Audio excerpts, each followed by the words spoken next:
Every so often we meet someone that we just know we have to have as a guest on our podcast. The incredible Sam Horn is one of those people.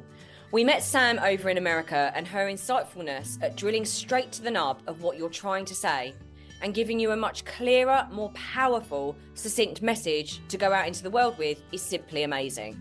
Sam is a best-selling author, branding consultant, speaker, literary festival organiser and an all-around communication genius. In this episode, we talk about her work fostering better communication, the art and science of writing a book, and she gets us to commit to writing our own. We know you're going to love this.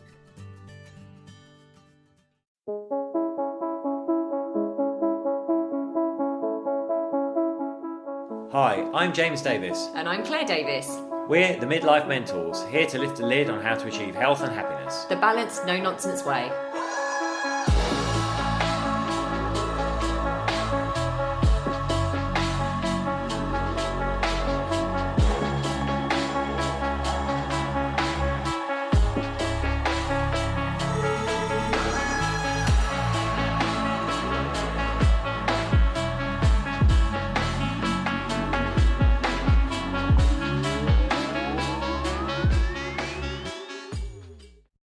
Hello and welcome to another episode of the Midlife Mentors podcast with me, James. And me, Claire. We were actually just discussing what we were going to tell you, what we've been up to. But actually, because we're recording a lot of podcasts at this moment in time, we haven't really got very much out of sync, aren't we? We haven't got very much to update you on.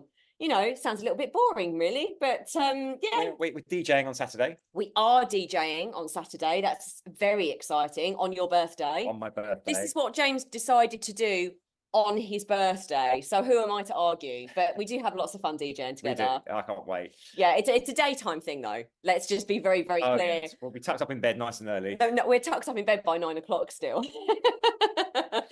We are so excited for this podcast. We've got an amazing guest. So as you know, recently we went off to the US and travelled around. I had the opportunity to go to like this amazing summit called Mindshare, where we met fantastic people, and one of those fantastic people is our guest today. So without further ado, I'm introducing Sam Horn, the CEO of Intrigue Agency. She's worked with hundreds of organizations globally. She's a best-selling author, speaker, branding expert, so many strings to your boat. Welcome. Welcome, Sam. Thank you so much. I've been looking forward to sharing some stories and insights with your community. You've had a lot. You here. I just need to say, you know, we both listened to you speak at Mindshare, and I know James had a separate session with you, and I was very jealous about that. You were trying to get in. I was trying to get in. But I just, you know, Sam, you're just so, I just have to say, you are so inspiring, because I haven't had an opportunity to say this directly to you. You know, just so much of what you said resonates, and I just watched you up there and I thought, my goodness, if I could ever be half the speaker that lady is. You're so inspiring, and it gives me something to aim for. So thank you. Well, thank you. You know, Richard Branson said time is the new money, and I think that time is the new trust. So if we're speaking or writing, we hit the ground running, so people think, this is going to be a good use of my time, and off we go. Yeah, fantastic. Exactly. So Sam, you're a leading expert in so many like related fields: communication, writing, branding. You're an author, speaker, consultant. How did you start your journey into the creative industries? You know, I'll always be grateful, because I helped start and run the Maui Writers Conference. What Can is to the film industry, we were to the publishing industry. And I will always remember our first day of our first conference. We gave people from around the world an opportunity to pitch to top decision makers. You could actually pitch your screenplay to Ron Howard. You could pitch your novel to the head of Simon & Schuster. And a woman came out of her pitch session with tears in her eyes. And I went over, I said, "Are you okay?" She said, "I'm not okay." I said, "What's going on?" She said, "I put my 300-page manuscript on the table. The agent took one look at it, said, 'I don't have time to read all that. Tell me in 60 seconds why someone would want to read this book.'" And I realized that in today's fast-paced world, you know, the clock starts ticking the second we start talking, and we better hit the ground running, or otherwise they're off to do something else. So I help people, you know, what do you do in 60 seconds? What's your book about in 60 seconds? Tell me about your company, 60 seconds. And that way people's eyebrows go up and they want to keep listening instead of bye-bye. Well, you did that at Mindshare with the whole group, didn't you? And you took us through a process that I have to say it was so uncomfortable but so good. It's actually being outside your comfort zone, and the way you told us to do that was a way that I'd never heard anyone make us think about it before. It was so helpful, and then we obviously got to practice it with other people in the room. And yeah, so I can vouch for the fact that it really works the way that you pitched that. Now think about it. We all get asked the question, what do you do? Whether we like it or not, we're going to be asked it. And so do we have time? I'll tell a quick story about how to do it a different way that actually leads to meaningful conversations. Yes, Yeah, do absolutely. it, Sam, do it. So haven't we been told when people say, what do you do? I help blank do blank. That's a lecture. Do you know anyone who likes listening to a lecture? So here's the story, and then we'll unpack it. So the next time we're asked that question, we can actually respond in a way that people want to keep talking instead of want to run the other direction. Sound good? Perfect. Okay, so I'm speaking at Inc. 500. These are the top 500 organizations in the United States. And I talked to Colleen, who is Entrepreneur of the Year for her state. I say, what do you do? Wah, wah, wah, wah, wah, wah, wah. I say, okay, Colleen, I said, can we play? What do you do that we can see or smell or taste or touch? And she said something about magnetic resonating imaging and CAT scans. And my light bulb went off. I said, oh, do you run the medical facilities that offer MRIs and CAT scans? She said, yes. I said, don't tell people that. She said, what? And I said, if you tell people that, they'll go, oh, that's the end of the conversation. We don't want to end the conversation. We want to open the conversation. I said, so from now on, when people ask that, ask 3 questions. Do you know anyone, could be yourself, could be a friend, could be a family member who's had an MRI or a CAT scan? Now, they may say, well, I haven't, but my daughter has. She hurt her knee playing soccer. She had an MRI. Now, just link what you do to what they just said. Oh, I run the medical facilities that offer MRIs like the one your daughter had when she hurt her knee playing soccer. Look what happens. Oh, now they get it. Now they're familiar with it. Now they've even benefited from it. Now we're off on a meaningful conversation instead of an oh, we get an oh, we're off and running. Yes. I And love that. Sam, that's the process you took us through. I'm so glad you shared that, because of course we had time for you to go through that, because that impacted me so much, and I have used it. You'll be very proud. I've used that at networking events since, and no one else is doing that. No one else does that, but the eyebrows go up. So thank you so much for sharing that, and also for taking us through the process in America. You bet. And so I really hope people imprint this and they at least try it, because a lot of us are awkward. I mean, we're adults. We thought that confidence was, when we got to be 21, confidence was going to show up, right? No. I mean, there were 30, 40, 50, 60-year-olds still reluctant, because they're introverts. They're uncomfortable at conferences. They hang out with who they know, or they hang out in their hotel room. So if we just, do you know anyone, could be yourself, a friend or a family member who does this, we put a sock in it, we wait until they say something, and look, now we have a dialogue in the first 60 seconds instead of a monologue. Now we have a 2-way conversation instead of a 1-way, all in the first 60 seconds, both people are talking. That's a meaningful conversation instead of an elevator speech. Yeah, I love that. I mean, I think it's fair to say that one of your many zones of genius is communication, and your books have been really about communication. Like, what inspired you to write Tong Fu, which was like about more effective communication styles? I love this. I love the name of this book, Tong Fu. I was doing a program called Dealing with Difficult People Without Becoming One Yourself. And there was a gentleman in the front row. He didn't even get up to get a cup of coffee, just kind of sat there gazing off into space. And I went over, I said, what are you thinking? He said, Sam, I'm a realtor. He said, I deal with some really challenging people, and they seem to think they can treat me any way they want to. I'm tired of it. He said, I thought you were going to teach us some zingers to fire back at people and put them in their place. He said, that's not what this is about. And I said, you're right. And he said, I'm a student of martial arts. I've studied karate, taekwondo, judo. He said, what you're talking about is like a verbal form of kung fu, isn't it? You're right. It's kind of like a tongue fu. And tongue fu is martial arts for the mind and mouth. It's what to say when we don't know what to say in the character building situations we face every day. Love that. That's amazing. Do you think that, we've got social media now has become a major player in so many people's lives, and we're getting things like AI coming in now, chat robots. Do you think the way that we're communicating is changing, and how do we adapt to that? Well, is this a rhetorical question? Yeah. You bet it's changing. In fact, OutSystems, which is based in Europe, hired me because their young employees are ghosting customers, right? It's because they grew up communicating with their thumbs, with emojis, right? So if it's a difficult conversation, they don't know how to handle that. So they just don't. They just lose the customer complaint slip. So that's part of what I think. We're taught math and science and history in school. We're not taught what to do when someone blames us for something that's not our fault. We're not taught what to do when someone's accusing us of something that's not true. So you're right. A lot of my books, whether it's Talking on Eggshells or Tung Fu, it is how to handle these situations. What do we say when our teenager says, I hate you? What do we say when our spouse takes out their bad day on us? Finally, we know what to say in those situations instead of just getting angry or going along to get along or just avoiding it altogether. Just posed a question just came to my mind then.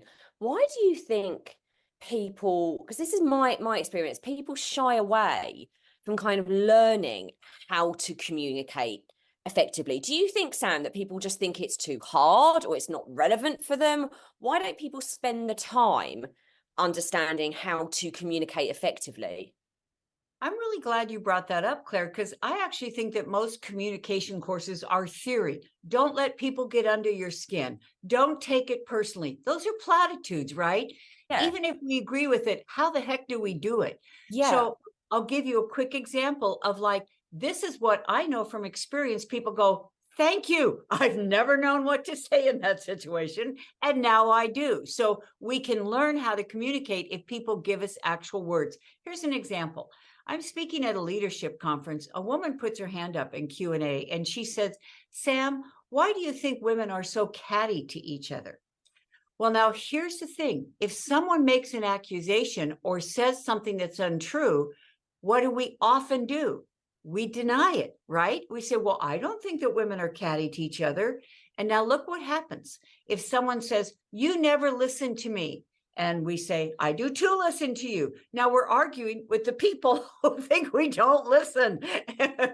If someone says, you don't care about your customers, we do too care about our customers. We're arguing with our customers about, so do not deny a negative accusation. Here's the exact words to say when somebody says something that's not true or that we don't agree with. Say, what do you mean? See, if someone says you don't care about your customers, what do you mean? Well, I've left 3 messages and no one's called back. The real issue. Now we can address that instead of reacting to the attack. You never listened to me. Well, what do you mean? Well, you've had your head in the phone the last half hour. You haven't even looked up. Do you see how what do you mean helps us reveal the real issue? Now we can talk about that instead of reacting to their attack. I love that. That's getting so really helpful. into the specifics of what the issue is rather than the kind of general approach of it. Yeah, and I think you're right. A lot of the communication courses, it's all around that theory, isn't it? Like, don't take it personally. Of course, we take things personally. Like, how do you help people when they are being like attacked? I say attacked, but they feel like they're being attacked by their husband, by someone at work. what would be the process you would kind of walk them through in order to manage that communication effectively so it goes in a positive direction? Good. And this is called name the game, because if you name the game, that it neutralizes it because you're not playing the game. For example, say someone's listening and they're in an argument with their spouse. Something's gone wrong and they're taking it out on each other, right? They're sniping at each other or whatever. You ask yourself what is really going on here. And often, like, they've had a bad day and we're just taking it out on each other. And there was a woman who got in touch last week and she said, Sam, I remembered what you said about naming the game, about we've both had a bad day. Let's not take it out on each other. And I said, you know what? It's been one of those kinds of days. Let's not take it out on each other. Let's give each other space and come back together in an hour. And she said, my husband said, you know what? That's exactly what was going on, is that, I have this employee I'm going to have to fire. I'm worried about that. I got stuck in traffic on the way home. I was in a bad mood and I was just grousing, and you happened to be the person closest. So you ended up being the target of that. And it helps me come to my senses in a way that I don't want to do this. This isn't helping. This isn't solving anything. And so a code word for a couple is, let's give each other space, right? Because a lot of times when we're getting into it, if we say, let's give each other space, it's like now we come back and it's not as upsetting as it was. It's not as, we're not as irritated as we were. And now we can either talk about it objectively and in a way that resolves it, or we can say, it's not that big of a deal. Let's have a pleasant evening. I think that's what you mean when you say, don't come near me. Don't come near me. Maybe I should say, Don't come near me. maybe I should say, darling, please give me some space. Exactly. Next time. But just on that whole communication thing, I do think in relationships, intimate relationships, it's a learning journey, isn't it? Because we're always really transparent about where we were at when we first started dating, 8 years ago. And we have learned how to communicate. Our styles have kind of melded and molded together so that we are able to communicate a lot better. But I think when we first start relationships, it's learning different communication styles, isn't it? Well, it is different communication styles. And once again, specific is, even though we have different communication styles, one of us is like an introvert, really needs alone time. The other is very vocal and extroverted and so forth. It's like, I believe, unless people are driving, get a piece of paper, put a vertical line down the center. Because over on the left are these trigger words. We say these words, and a lot of times we're not even aware of them, and people feel put down or shut down, and they react. So words like but. Well, I hear what you're saying, but. It's like, you did a good job on that, but. Well, I love you, but. You look good today, but. Do you see how the word but is part of our cancel culture? And if we replace it with and, it's like, I'm sorry that happened, and thanks for bringing it to my attention. It's like, I appreciate you doing that, and, I had made different plans for Friday. Do you see how the word and acknowledges what's said instead of arguing? And do we have time for a few more words? Yeah, yes, absolutely. I'm loving this. Okay. I've got a big smile on my face because this is practical, and that's what we want. It needs to be practical, right? Okay. Next word is, especially with couples, guess what? 3 words. You need to, or you have to. It's like, you need to stop and get gas in the car on the way home today. It's like, you need to take the dog to the vet. You need to call your mom and let her know that we can't come over this weekend. Those words, you need to and you have to, are orders. And they take the affection out of a relationship because we feel like we're ordering each other around. Look what happens if over on the right, we just say, could you please put gas in the car on the way home? Could you please call your mom, let her know we can't. Now we're treating each other with courtesy instead of giving each other commands. And even in long-term relationships, people cooperate willingly instead of, complying reluctantly because they feel like they're being bossed around, right? Love These are practical things. I hope you're making some notes. Sam, James will be in touch with some of these. Now, and by the way, you know, I can provide something to you. People can actually post this on the refrigerator. I have many people who say, Sam, you saved my marriage, because we have words to lose, words to use on a refrigerator. Now, let's talk about kids, for example. Over on the left, a woman said to me, you know, Sam, it seems like I'm always telling my kids no. She was a single mom. She had 3 kids under the age of 10. You know, Mom, can I go out and play? No, you can't, because you haven't done your chores. Mom, can I watch TV? No, you can't, because you haven't done your homework. And then she often does what's called stacking. You know the rules around here. That TV doesn't go on until that chore. How many times do I have to tell you? When are you going to start listening to me? We're off and running, right? Look what happens. You've been listening to the Midlife Mentors with Claire and James Davis. We'd love to hear from you. So drop us a line at info@themidlifementors.com with any questions or topic suggestions. And make sure you join us on our Facebook page and YouTube channel. You can find us under the Midlife Mentors. Your math, let me have a look at it. Then you can turn on. She was the one who said, Sam, this isn't semantics. It changes the whole dynamic of the relationship. Because instead of seeing me as the one who's blocking them from what they want, guess who's now in charge of getting what it is they want? Yeah. I love that. And this kind of switching it around. language, the power of language. You know, that's why we always say, you know, spelling is, you know, it's really, really important that we've got this kind of understanding of how our language, you know, spelling creates spells, because we create spells with the words that we use, and their energy, they create energy, don't they? And everything you've just said there makes so much perfect sense when you hear it back. It's like, yeah, that's a much softer way of saying it and giving someone responsibility over their own, that they're responsible for themselves. See, I just love that you use the word spell, because see, words set up ripple effects, or they cast spells for good or for not good. Here's one of my favorite examples. I was visiting my son, Andrew, and we were in the living room getting caught up, and his 1-year-old son, Hero, crawled across the floor, hauled himself up on a guitar that was over in the corner, and started banging on the strings.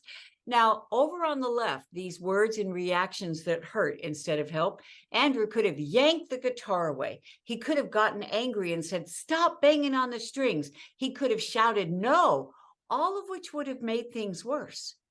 Over on the right, Andrew said one word. Do you know what he said? Gentle. I saw Hero's face transform in front of me. And he reached back to the guitar. He went strum, strum, strum. And in that moment, Hero made music. And it was because Andrew shaped his behavior instead of shamed it. He coached him how to do it right instead of criticizing him for doing it wrong. And so Hero learned from that situation instead of losing face over that situation, because Andrew helped him be better instead of making him feel bad. I love that. Gentle. It's just a lovely, gentle. And that's the power of spelling. It's the power of words, isn't it? Like the effect that they have on different people's experiences. I hope everyone listening and watching, the next time they're about to like react in the moment, say something, it's like, wait a minute, often that is a criticism, and we're telling people what we don't want or what we don't like or what they should stop doing. That makes things worse. Ask ourselves, what do we want them to start doing? What do we want? So instead of don't interrupt me, please let me finish. Instead of stop hitting your sister, give your sister space. Instead of you better not be late again, next time be 5 minutes early. Do you see how the words we use either set up what we do want or they reinforce what we don't want, all in what we choose to say that helps instead of hurts? Wow, such wise words there, Sam. I love it. So, I know people are going to get so many nuggets from this. So amazing. Let's shift slightly, Sam. Obviously, you're a writer yourself, and literature is a big passion for you, but also help other people like get their voice out there via books. I know some of our listeners will be thinking of writing a book, wanting to write a book, maybe have started writing. What kind of advice could you give them in the actual, I guess, the process of writing the book itself?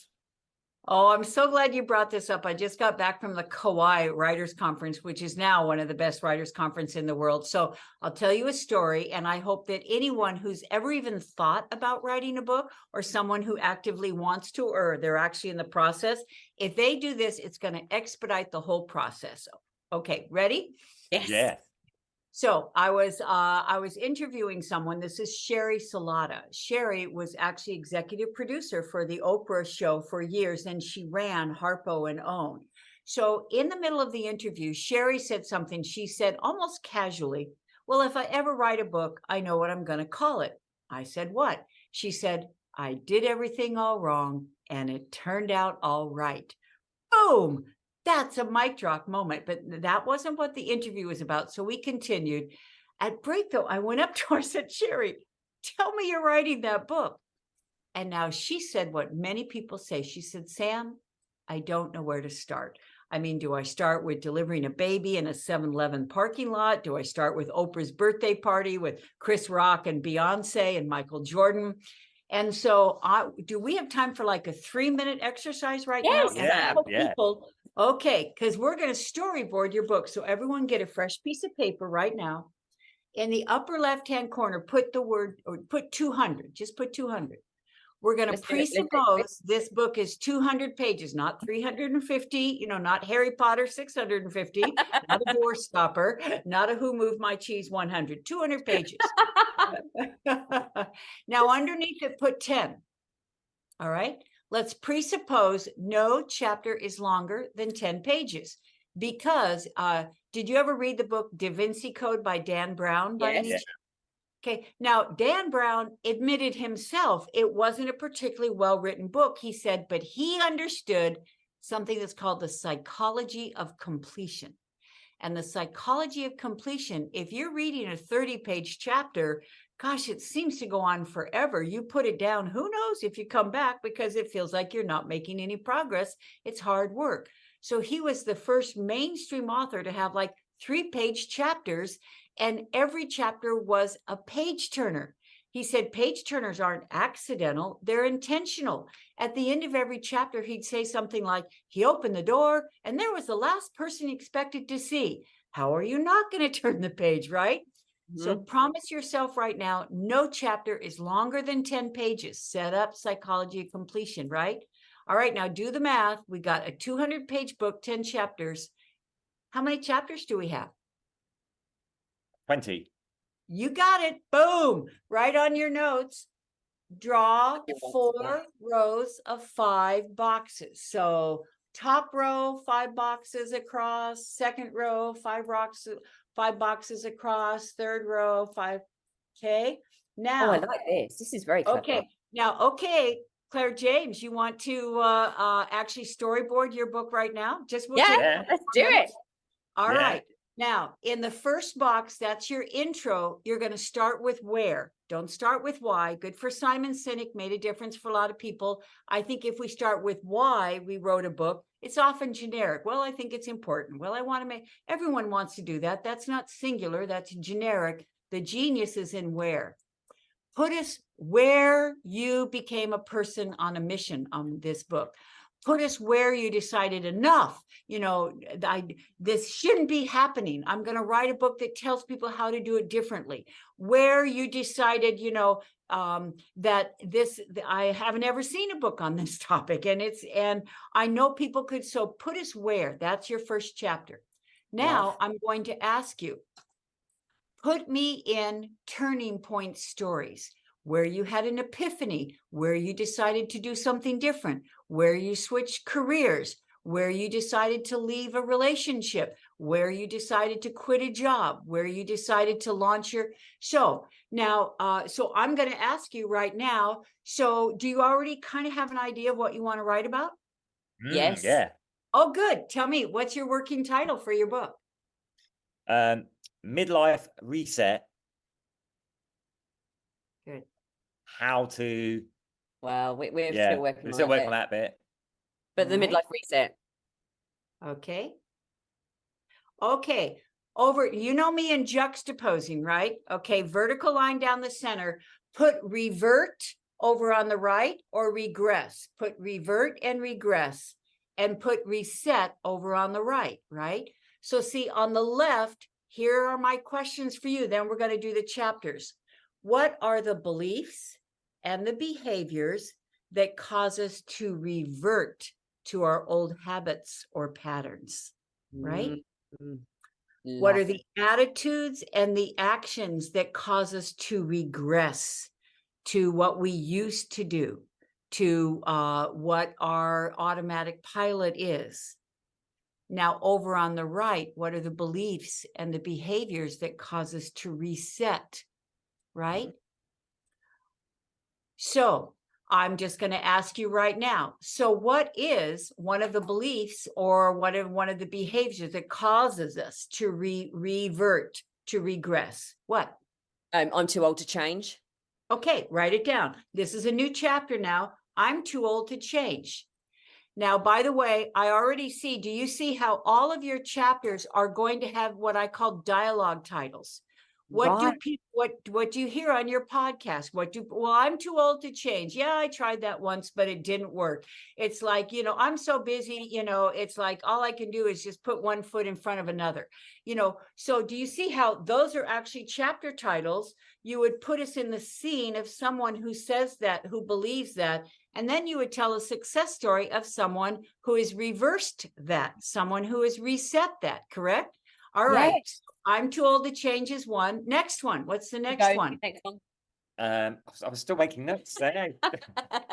I'll do one. I'll do another one. I'm just not a motivated person. Okay, I'm just not a motivated person. All right, good. All right, next one. I don't have time. I don't have time. Actually, good. Put that one down. All right. How about another one? I don't know where to start. I don't know where to start. Look, that's the Sherry Salata question, right? Yes. Now, right now, do you see how we're just spitballing, right? We're just coming up with it. There's no sequence. We're not forcing it to be linear, which is another reason why people don't write their book. They don't know the format yet. They don't know, is this going to be steps? Is this going to be right? And if they don't know where to start, they don't start. So do you see how when we step back though, and when you've spitball at least 10 or 12 of these, then you step back and then you say, well, that would probably be the first chapter, right? Because I don't know where to start. Ought to be the start of this book, right? Yeah. Good. Okay, let's come up Sam, I'm pointing to James. It would be lovely, darling. I'm trying to communicate with you in an writing as fast as I can. in an effective way. Darling, it would be lovely if you could write these things down. Good. Okay, good. So I don't have the time. I don't have the energy. I don't know where to start. It's like I'm too old to change, and some others. And now start thinking, what is the pushback? What is the resistance? Why do people tell you this is not an option for them? I don't believe I can do it. I don't believe I can do it. Lack of self-worth. Yeah. Imposter syndrome. Huh? Negative self-talk. I'm afraid of change, right? I'm afraid to change. Change is hard. Mm-hmm. Change is hard. Yeah. Right. Okay. Mm.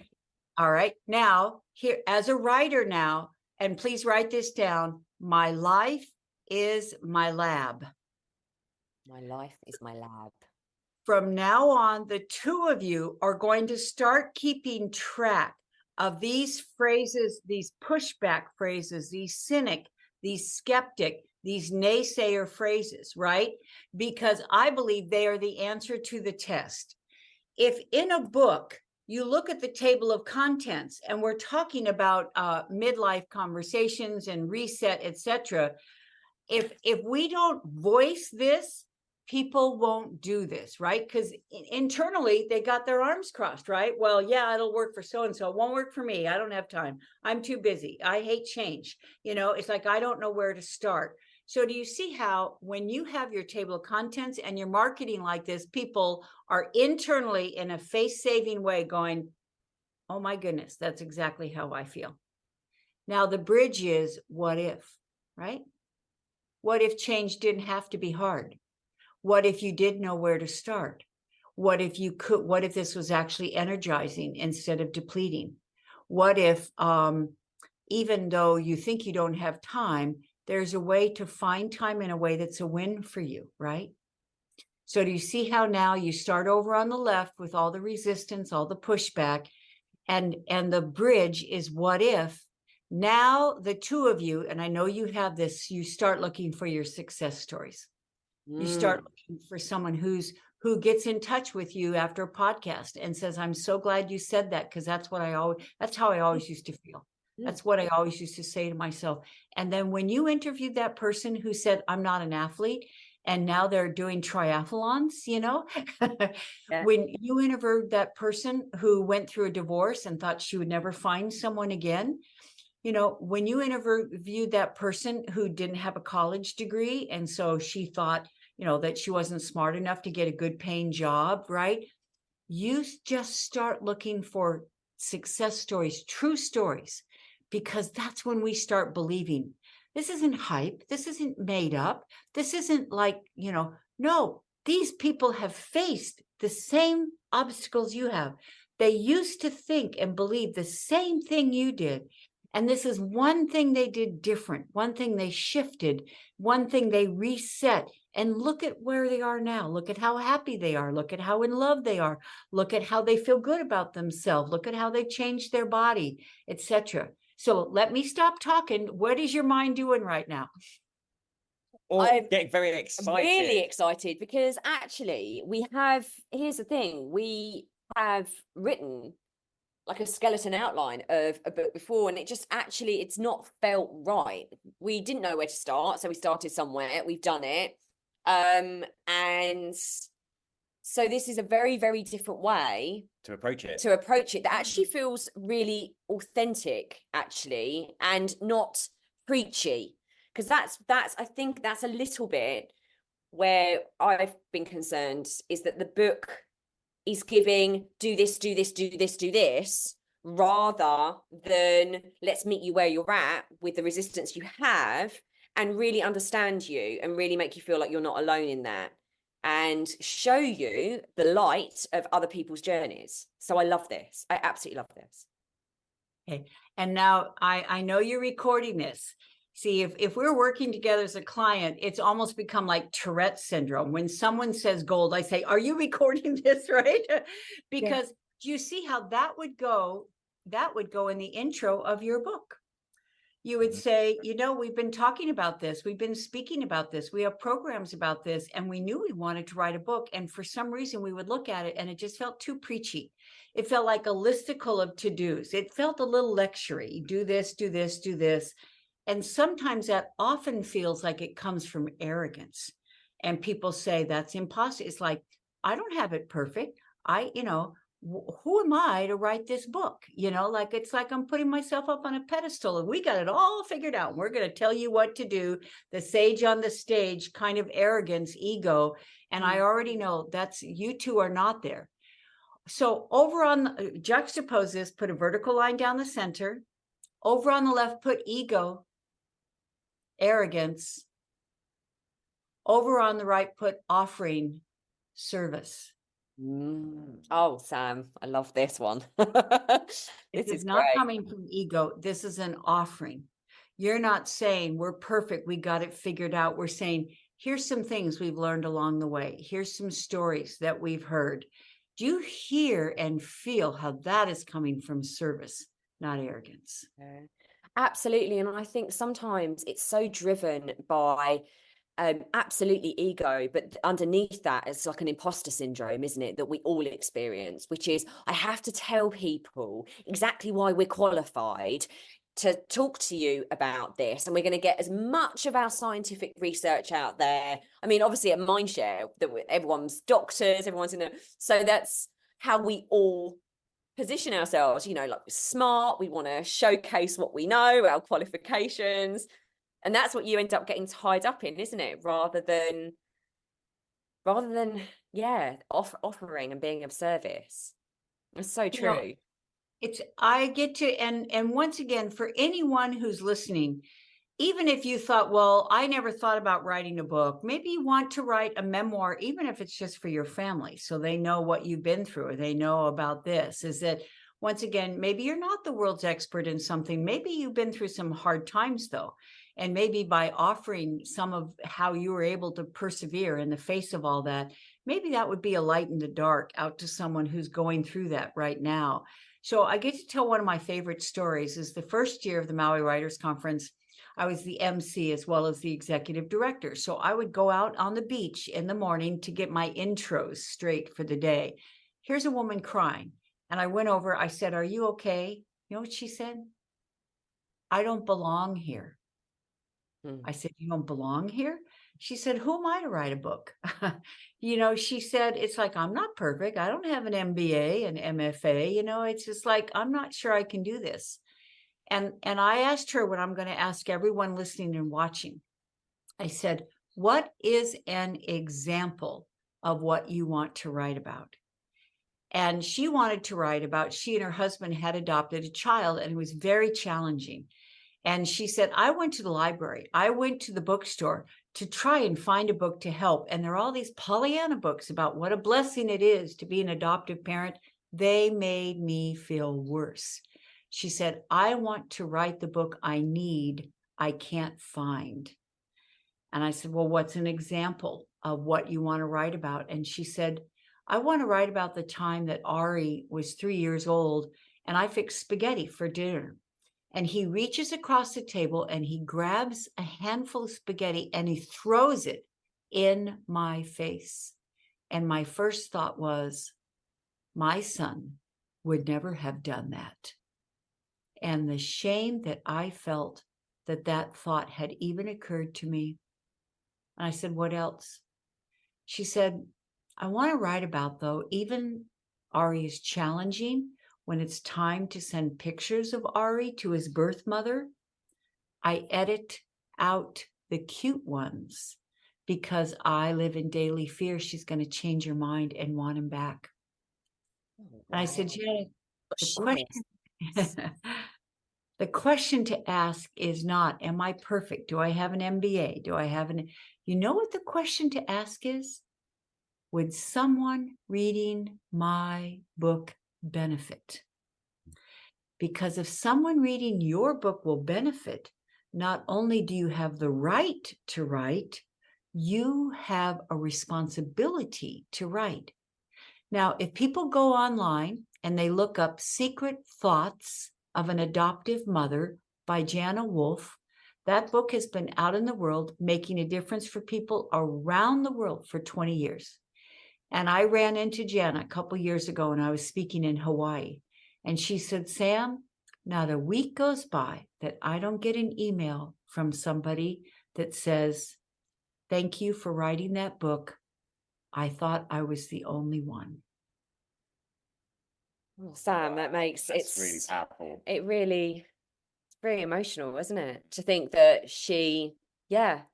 and there are so many of us out there, aren't there? And it's coming, it's rather than in service, just that ego and that fear, rather than, I suppose it's kind of that whole fear on love, isn't it? Like, am I sitting here in fear of all the things that could go wrong, or how I can't get started, or am I coming from a place of love and service? In which case, if I just focus on that, then I've got to trust that it will flow in the right way. Mm-hmm, mm-hmm. And you know what? It's both, right? There's a craft. It's like when I work with clients or audiences, like that storyboarding craft, that is tangible, right? For people who don't know where to start, people who say, "Well, I don't know what I'd talk about." It kickstarts that process. Oh, okay, I'm going to have 20 chapters. Each chapter is going to be 10 pages or less. Here is a sample table of contents. Now, is that one of the biggest epiphanies I've had in 30 years of helping people with their books. Please write this down. Writing is not done at a desk, right? because see, many of us think, I don't have time to write. Gee, as I work all day, 7 days a week, whatever. See, but we don't wait for spare time to write, because how many of us have spare time? So we carry a notebook with us. When I'm on the beach, I've got a notebook with me. And maybe you're a digital person, etc. So get Otter or Evernote or something like that. It's just that if you have this and you're sitting and waiting at a doctor's office, or you're on a plane, or you're out for a run or a walk or on the treadmill, you can say, okay, today we're going to talk about change is hard. And the two of you go out for a run and you've got your recorder on and say, so why do people think change is hard? So who's a client of ours who told us change was hard? Who is someone we know who used to think this, etc. Talk, talk, talk, talk. Now ask the W's about it. So who is an example of this? Why do we do this? If it's important, why don't we do this? How can we do this, etc. Who is someone we know who used to think that way and is now changed? So do you see, you come back from that walk and boom, you've talked out a chapter. It's in your voice. It's got I see the banter between you two. I see the honesty, the little quips, the little like, oh, well, that happened yesterday. So it's alive. You see how you're not slogging along, writing in your head, which is disembodied. The two of you are on fire. Your personality is there. Your lovely kind of a regard for each other is on the page. So you set that aside. Now, you do not reread that, because if you reread that, you'll end up reworking that. Oh, we should change this. Oh, that's we're me. That's me. Yeah. Right. That's the critical mode, not the creative mode, right? In the beginning, it's produce, produce, produce, produce. Stay in that creative mode. Next time you go on a walk, say, oh, okay, well, let's talk about this chapter about, it's, I don't have time. Let's talk about this chapter is like, I am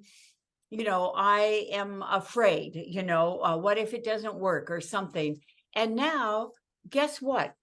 With 20 chapters in 20 days, with just the two of you talking it out, you probably will have made more progress in 20 days than in 20 months, because now you look at this and you say, it's us on the page. It's our personality, it's our relationship, it's our insights, it's our concerns, it's our worries, it's our cares, etc.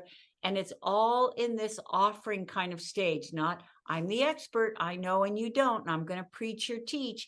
No, it's like, and we had someone who thought that too. We had someone who, look at what she's doing now, and the book is alive because it's you two captured. I love that, Sam. What an amazing concept, actually. That would never have occurred to me, that you just go out and chat about it, because we chat about this all the time because we love what we do.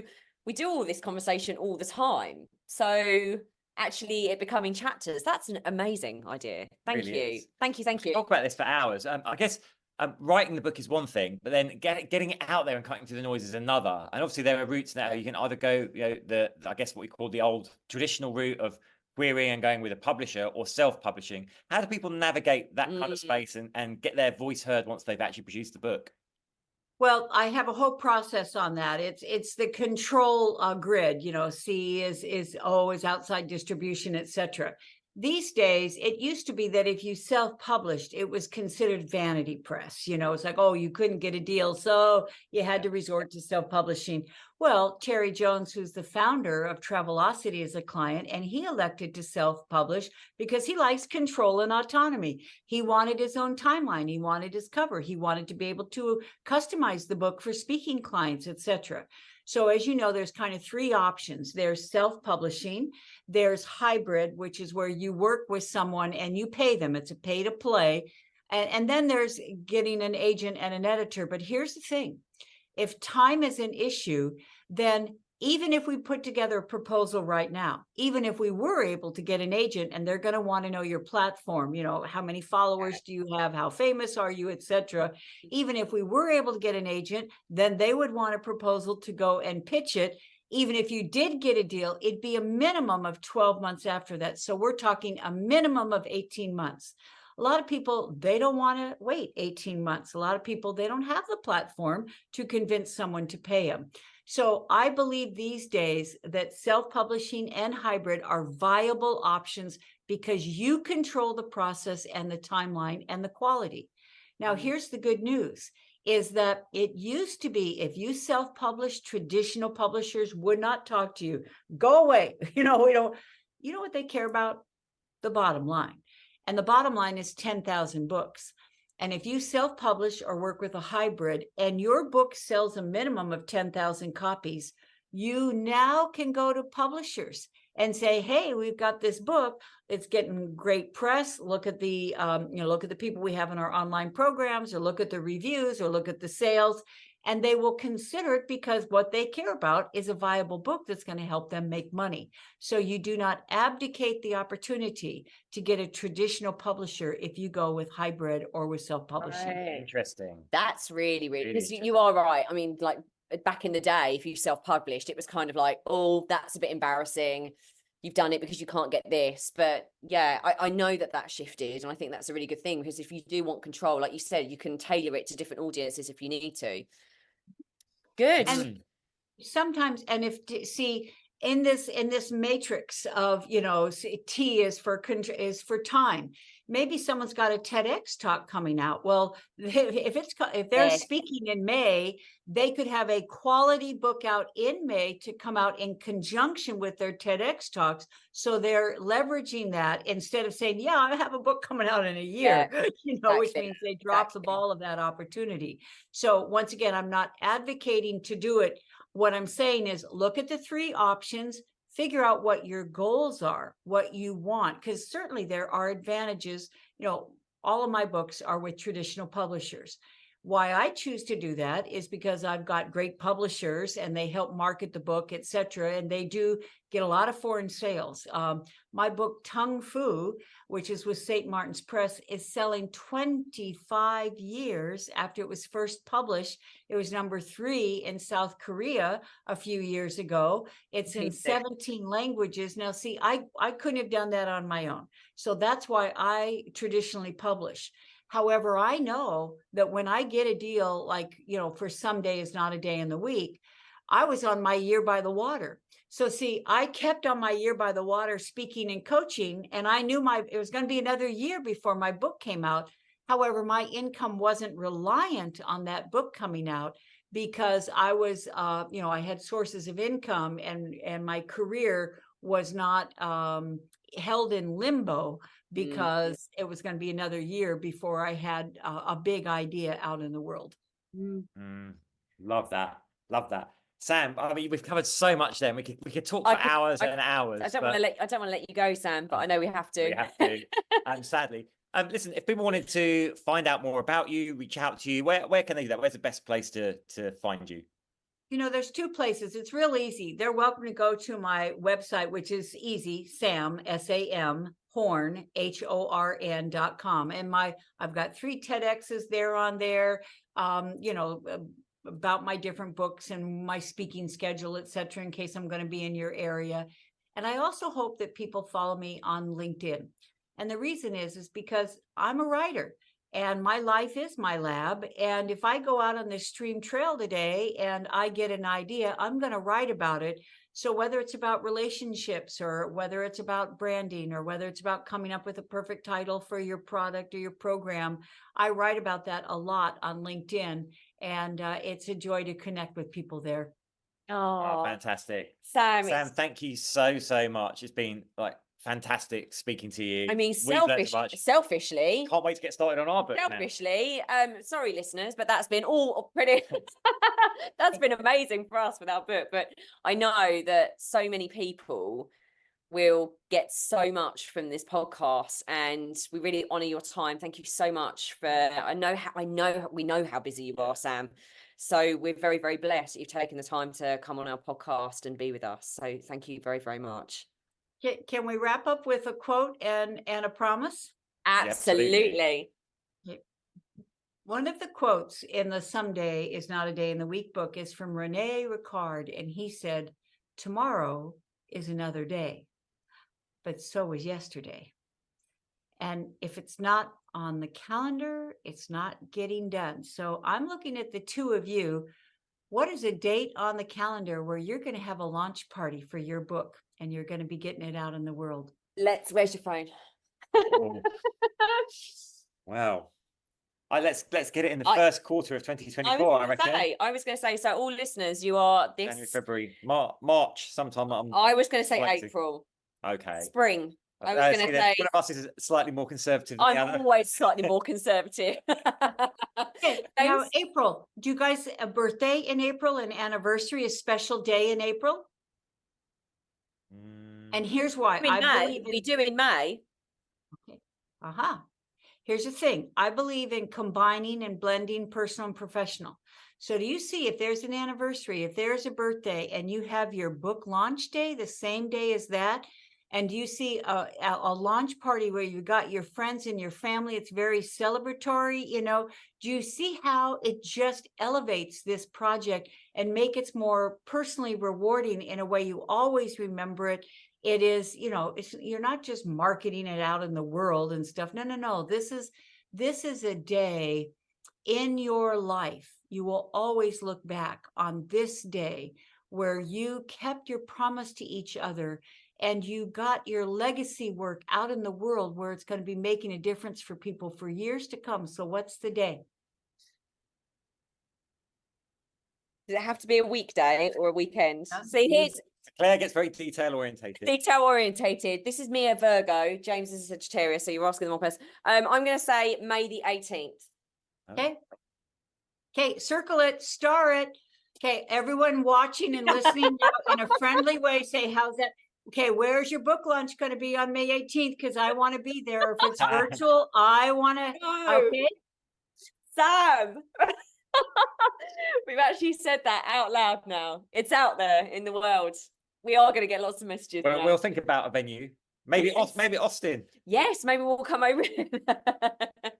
If you come to Austin, we'll have a party. It'll be fun. It'll be inside you've heard of inside the actor studio. This is inside the author studio. We not only interview you, there are questions so that the audience has meaningful conversations. They genuinely correct around this. They contribute their own midlife epiphanies and resets and so forth. It's a rising tide event that's just a joy for all involved. Oh my goodness. Fantastic. That would be amazing. That would be amazing. There we are. We've got a target. Let's do it. Let's do a fist pump, mister. Thank you so much, Sam. Thank you for your time. Really appreciate it. You're just wonderful. So inspiring. And the impact you had on us at Mindshare, I'm just very, very blessed that you're here and everyone else can share your wisdom. So thank you. And we'll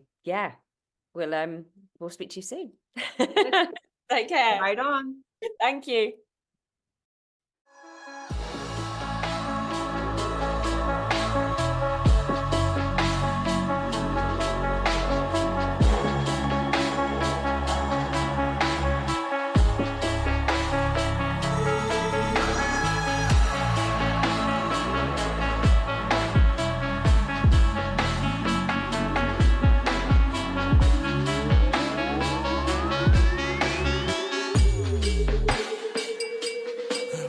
Yeah. You've been listening to the Midlife Mentors with Claire and James Davis. We'd love to hear from you. So drop us a line at info@themidlifementors.com with any questions or topic suggestions. And make sure you join us on our Facebook page and YouTube channel. You can find us under the Midlife Mentors. Yeah.